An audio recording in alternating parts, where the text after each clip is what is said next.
Quelle est la pire erreur à ne surtout pas faire quand on veut perdre du gras? Réponse dans cette vidéo.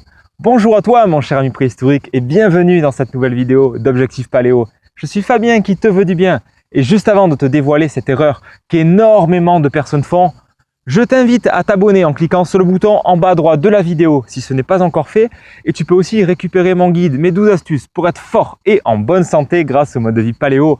Pour ça, tu cliques sur la fiche en haut à droite dans la vidéo. Alors, quelle est cette erreur que énormément de personnes font pour perdre du gras? Je te le donne en mille, ça peut paraître contre-intuitif et j'adore les choses contre-intuitives parce que souvent elles peuvent se vérifier. Et là, la chose contre-intuitive, c'est que les personnes qui veulent perdre du gras courent, elles font du footing, elles font beaucoup trop de footing à basse intensité. Or, c'est une erreur. Pourquoi? Parce que lorsqu'on court tous les jours, je connais beaucoup de personnes qui courent tous les jours et lorsqu'on court beaucoup avec une basse intensité, on stimule énormément le cortisol qui est l'hormone du stress.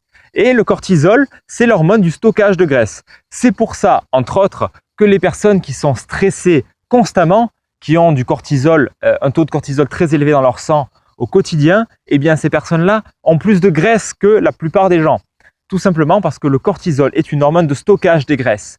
C'est l'hormone de stress qui dit en gros à l'organisme « mets-toi en alerte, stocke du gras parce que c'est risque de danger ». De plus, lorsque on court régulièrement, qu'on fait beaucoup de sport comme ça à basse intensité, eh bien on diminue le métabolisme de base qui est le métabolisme du quotidien qui nous fait dépenser des calories sans rien faire, juste en mangeant, en marchant, en vivant, en respirant tout simplement. Eh bien faire du sport souvent, en tout cas le cardio à basse intensité fait tous les jours, ça diminue le métabolisme de base. Alors certes, on dépense quand même une certaine quantité en courant. Pour autant, ce n'est pas énorme, très honnêtement. Si tu cours 1 heure à une intensité modérée que tu fais dans les 10 km, ça dépend évidemment de ton poids et de ton métabolisme musculaire, etc. Mais dans tous les cas, si tu cours environ 1 heure, eh bien, tu auras éliminé même pas un hamburger. Donc, c'est vraiment pas énorme, sachant que par ailleurs, ça fait baisser ton métabolisme de base. Attention, je ne te dis pas non plus d'arrêter de courir. Nuance, je te dis simplement qu'il ne faut pas courir tous les jours ou trop souvent à basse intensité pour maigrir. Parce que tu vas renforcer tes hormones du stress et tu vas du coup stocker plus de graisse. Et d'ailleurs, je connais énormément de personnes qui courent souvent et qui pourtant ont un petit bedon là. Donc, c'est vraiment pas la meilleure stratégie au quotidien pour perdre du gras, de courir souvent. Alors, la course, c'est quand même très bon pour la santé, je ne dis pas le contraire.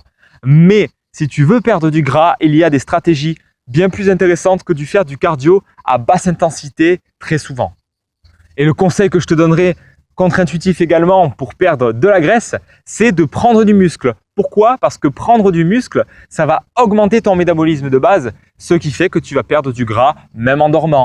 Alors certes, non plus, ce n'est pas énorme, mais si tu prends du muscle en quantité, en faisant du sport, en faisant de la musculation, en faisant de l'interval training ou du crossfit ou simplement de la musculation pure et dure, avec poids de corps, avec haltères, barres, kettlebell, peu importe. Mais si tu prends du muscle, tu vas augmenter ce métabolisme de base qui va te faire brûler beaucoup plus de calories au quotidien.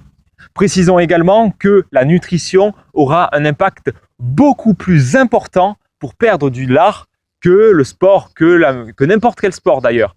La nutrition, l'alimentation que tu as au quotidien, c'est beaucoup plus important que toutes les activités que tu vas pouvoir faire. C'est tout pour cette vidéo.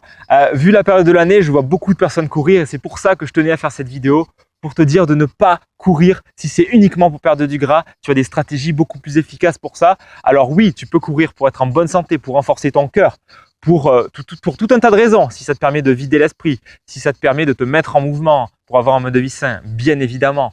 Mais ne cours pas trop souvent à basse intensité pour perdre du gras. C'est tout ce que je voulais te dire. Je t'invite encore à t'abonner si ce n'est pas déjà fait, à me suivre sur Snapchat si tu veux avoir des conseils concrets et inédits au quotidien. Pour ça, tu peux rajouter mon Snapcode ou alors mon pseudo qui est Fabelot, F-A-B-E-L-O-T. Je t'invite à partager cette vidéo avec les gens qui courent trop. Je te dis en tout cas à la prochaine. Garde en tête que tu es l'acteur de ta santé. Ciao!